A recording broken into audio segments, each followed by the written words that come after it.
up, the Comic Coalition here for another video for you guys today, and I just got done watching the Snyder Cut, and I think it's safe to say that I will never get those 4 hours back in my life. I know a lot of people are afraid to say it, so I'm going to come right out and say it right off the bat. It's basically the same exact movie that we saw in 2017. In many ways, the Snyder Cut is basically just the extended cut of 2017 Justice League. In fact, what the ultimate cut of BVS was to BVS is basically what Snyder Cut is to Justice League 2017. So much of that movie is in this movie. I feel like a lot of people hyped up the Snyder Cut, including Snyder himself, as if it was this whole totally different story, a whole totally different vision, but it wasn't. What I just got done watching was basically the same movie. Have you ever watched a movie like a long time ago and you don't really remember it like that? So you go back to revisit it, and as you're watching it, you're like, oh yeah, I remember that. Oh yeah, now it's coming back to me. That's basically what the Snyder Cut was. Like, I've watched Justice League back in 2017. I think I only watched it once. Maybe I watched it when it came out on Blu-ray. I don't think I did. And I basically just watched the extended version of that just now. What we were basically told, honestly, we were conned. We were fooled. Now, I don't want to really label this video a rant, although that is what it's labeled, because this isn't totally a rant. There are some things that I liked about this movie. There are some, in many ways, it's definitely better than 2017, but is that really saying much when you have hindsight, a few extra $1 million, 2.5 hours worth of extra footage that you can include in the film? Couldn't any movie that we've ever seen be better in a way? Like, if you enjoyed the characters and you enjoyed being in that world, if they gave you 2 extra hours of any movie out there, it could technically be better in that way. If you could take those extra hours to flesh out your characters, which there isn't really much fleshing out of these characters. And I see a lot of people online that are saying, yeah, I grew up with all these DC characters, and I finally get to see them accurately portrayed on screen. What characters did you grow up with? I grew up with Batman. I grew up with Superman. I grew up with Wonder Woman. I grew up with The Flash, Cyborg. I grew up with all these characters. The Batman I grew up with never rode around shooting people with machine guns. And you didn't grow up with that Batman either. And if you think you did, then you obviously don't know Batman. My Superman that I grew up with wasn't some dark, brooding, totally depressed character 24/7. And if you think you grew up with that Superman, you're lying to yourself. You don't know the character. The Wonder Woman I grew up with didn't ride around cutting people's heads off and carrying them as trophies. My Cyborg wasn't afraid to say booyah. My Flash knew how to run. I mean, honestly, the way Flash runs in this movie is so gross. It is so gross. And that scene with Iris that everyone's talking about, it was creepy. The scene when he saves her in the car wreck was creepy. He runs to go save her. What does he do? He starts stroking her face and going through her hair and takes a breadstick or a churro or whatever. Like, it's creepy. It's downright creepy. The music is ill. Like, all the music in this movie does not work out. They're like little mini music videos throughout this movie that just does not work out. But yeah, that Flash scene was just downright weird. I didn't like it. It was dumb. It was pointless. Why does no one know how to drive in this movie? A guy drops his hamburger in the middle of the city and just says, freak everything else. I'm just riding straight through this. I'm worried about this hamburger.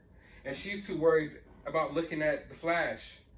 And the Flash is just he's just not a likable character for me, especially because what I guess he did in real life, choking that woman out. But we're not going to get into all that. But anyway, I don't want this to be a complete rant. I don't want to completely crap on this film, so I'm going to talk about a few things I do like. The action.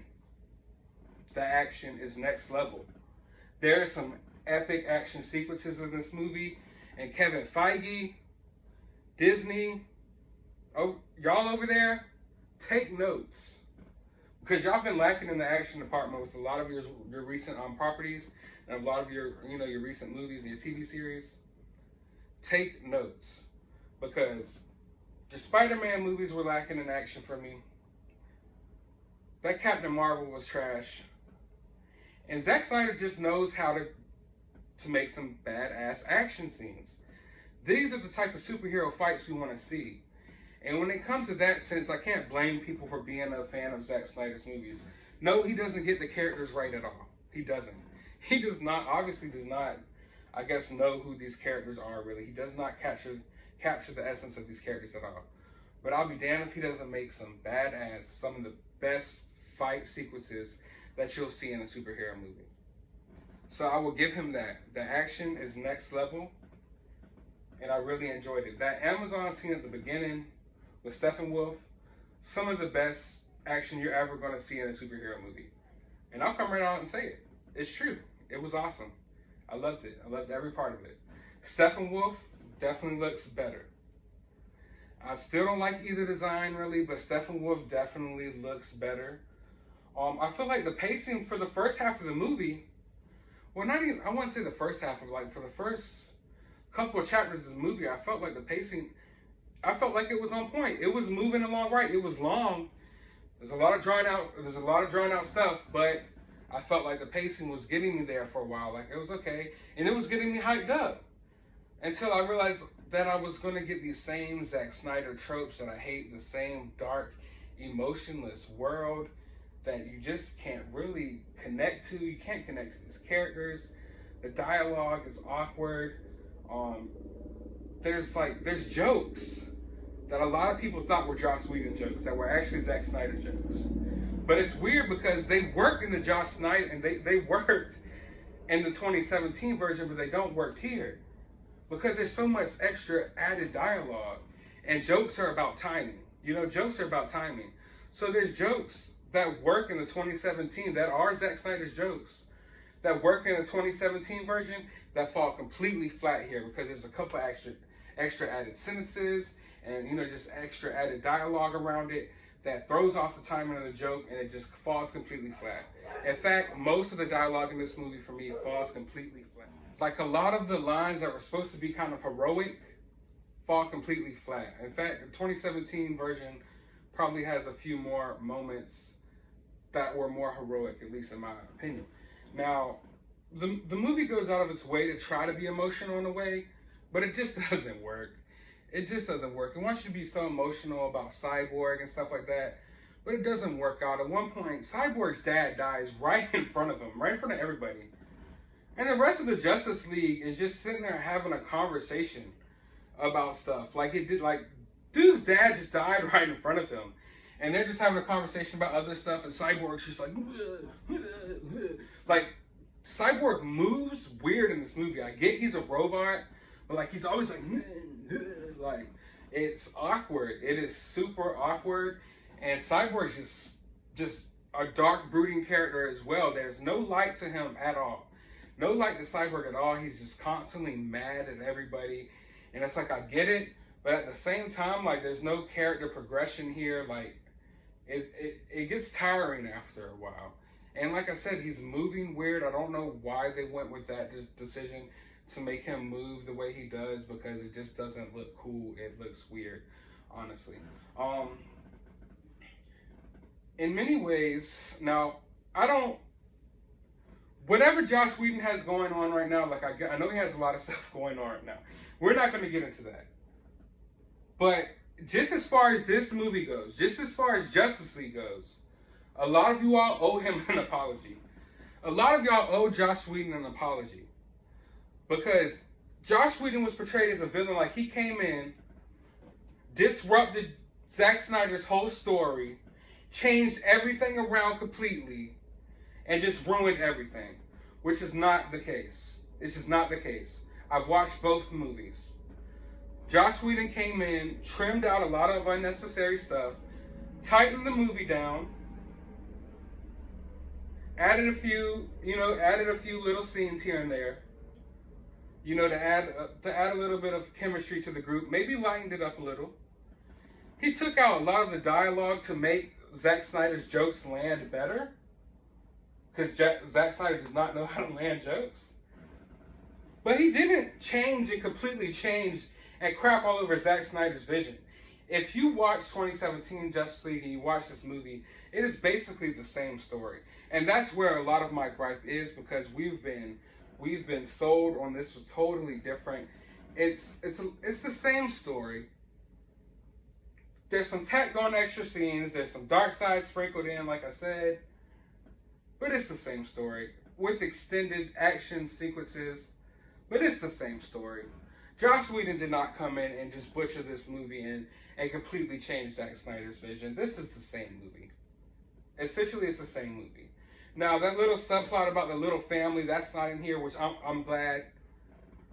I'm glad. But there's a lot of stuff in the Snyder Cut that didn't have to be in the movie. And I get it. If you like Snyder's films, if you like this universe, you're gonna like whatever. You'll watch 8 hours of this. I get it. If Zack Snyder takes a crap on a silver platter and hands it to you, a lot of you are gonna carve it up like a nice piece of roast beef or prime rib, because that's how y'all are. You eat up anything that he'll give you.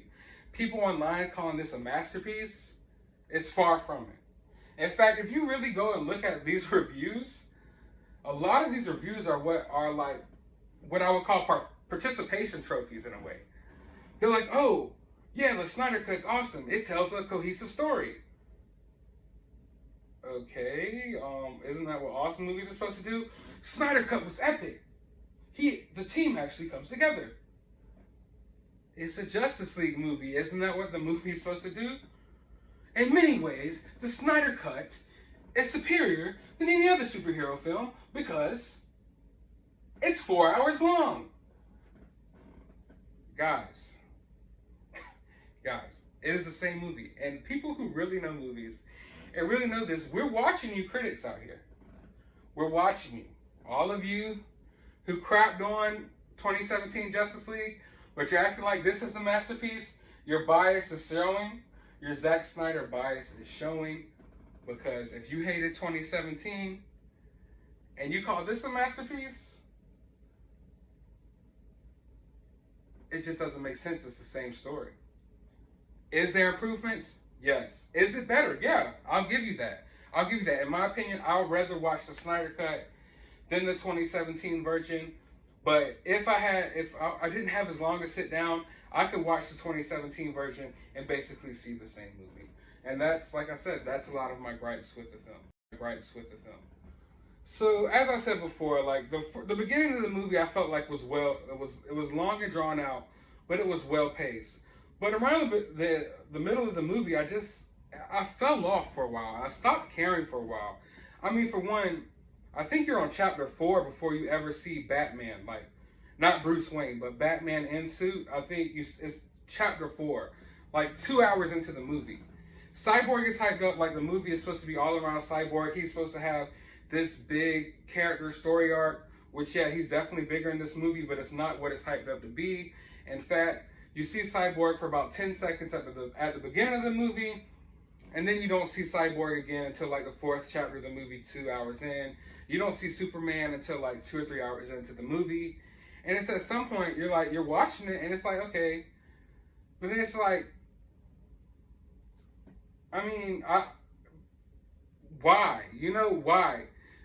In a way, like, that you're going to go somewhere, so it doesn't feel as long and drawn out, because like, at some point we're going to get somewhere. But if this was a movie, like, on your first viewing, which I know some of you will say, well, yeah, this is the first viewing of the Snyder Cut. I view this as my second viewing of Justice League, honestly. So if you saw this 2017 version of Justice League, you kind of know where this is going. So the pacing might not feel as long to you, because at some point we're going to get some payoffs here, But yeah, middle of the movie, I start falling off for a while, But then it does pick up. The pace does pick up, So I feel like it was kind of a roller coaster where you're up here at top, you drop down, and then you come back up. Because like I said, the action is next level. Now, Darkseid, however people want to call it, I think he was played off like he was going to be a way bigger part of this story than what he was. I feel like a lot of people thought they were going to see the League and Darkseid fight each other and stuff like that. Doesn't happen. Zero zilch nada. He's basically just this added in character that, I mean, he does serve a purpose. So I can't necessarily say that he doesn't serve a purpose. Like, I definitely would prefer the version with him in it. But his purpose is basically to set up the sequel. A lot of the stuff added into this movie is there to set up a sequel. Which basically, it leaves us off right where we started. After watching this movie, we are right back where we started. If you didn't like Zack Snyder's DC movies, you're not going to all of a sudden like it now. If you're one of the people who worship the ground Zack Snyder walks on, you're going to love this movie. Because like I said, Zack Snyder could crap on a silver platter and hand it to you, and some of y'all are going to cut it up like a nice roast beef or a nicely cooked prime rib. Because that's just how some of you are. It's true. And someone has to say it.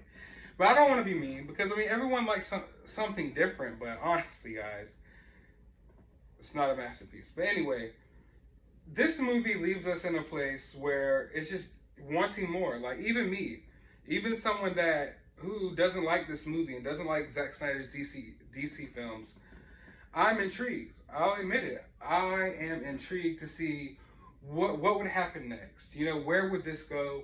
I want to see these characters fight against Darkseid or Darkseid. I want to see that. You know, I do want to see the rest of this story, because it just leaves you there like, you know, like the story isn't over. But then you read online where he wanted to go with it, like Batman getting Lois pregnant, and you're like,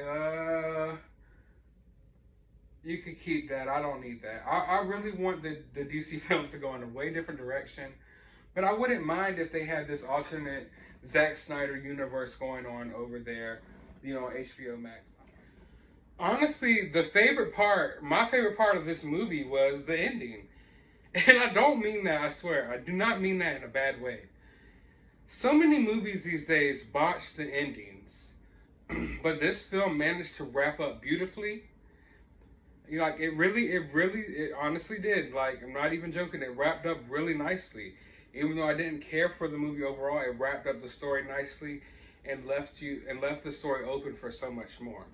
But then, after I felt like all of the characters have a nice little ending, there's a nice little ending to the story, there's just a few tacked on extra scenes that were just honestly pointless. I mean, the Joker,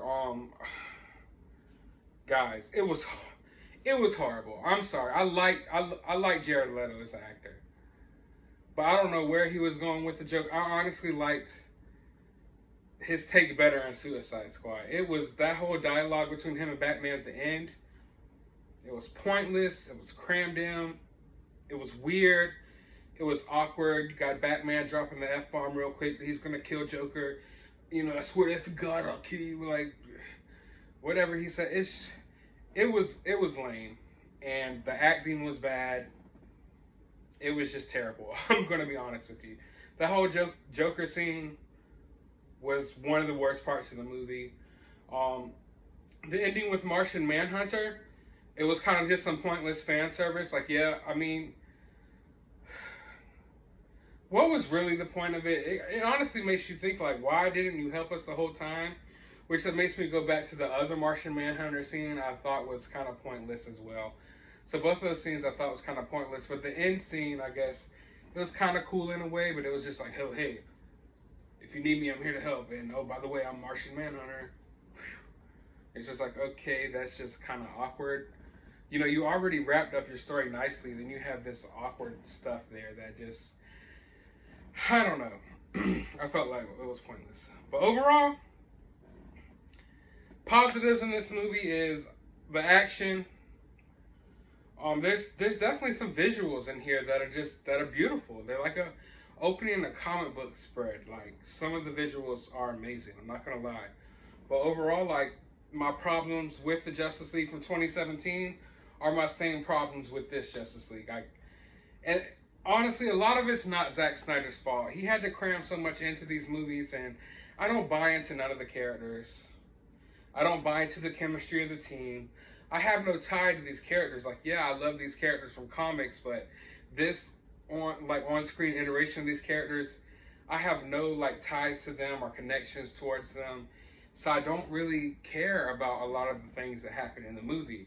Whereas if they were to have their own films and their characters would have been fleshed out, I felt like this could have meshed together better. So he did have a lot to work with there, and I guess in some sense he did an okay job, but he just doesn't get and grasp some of these characters, honestly.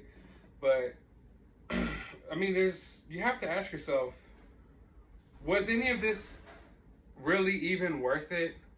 All of this stuff that we went through for the past 4 years, I mean, a lot of you all invested a lot of time out of your lives into this for something that was basically that in my day, the Snyder Cut would have been found on the second disc of your DVD set. Like you see Spider-Man from Sam Raimi, and then you get the second disc, and it's got over an hour of extra footage, you know, and then you could kind of piece it together into the movie. That's kind of what this is. It's just extra stuff. It's not a different movie, and that's like, I don't know. I could go on and on about it all day long, but I just felt like a lot of this, like I said, we're right back where we started, and a lot of this was just a waste because it's essentially the same movie. I felt like Joss Whedon was thrown under the bus here repeatedly about just butchering this movie when in reality that was never the case. So all in all, to wrap things up, because honestly I can go all day. I might have to do a second and third video about this.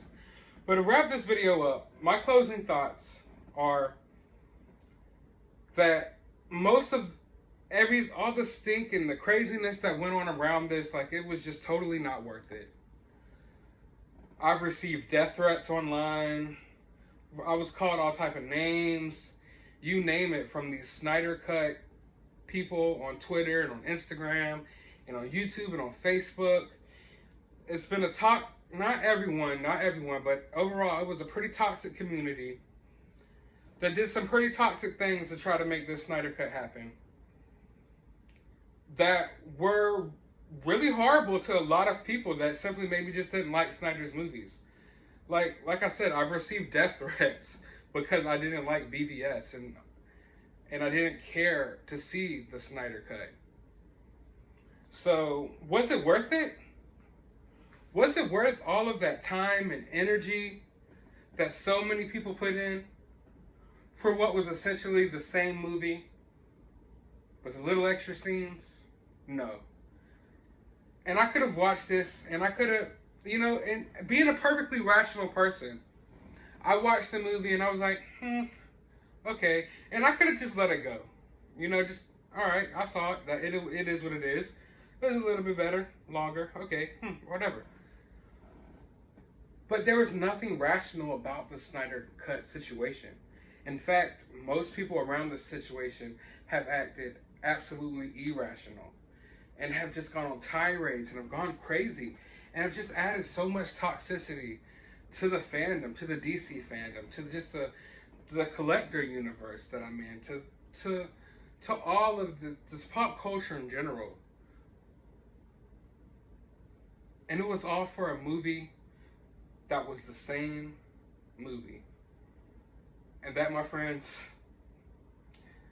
I don't know what to tell you. I honestly do not know what to tell you. But if you liked it, I'm glad you liked it. I'm glad it's out there. But we all know it's not over. The Snyder Cut movement is not over. And Snyder knows that. That's why there were some extra added scenes. That's why there was so much extra added stuff to allude to another film. So, we're right back where we began. Hope you enjoyed this video.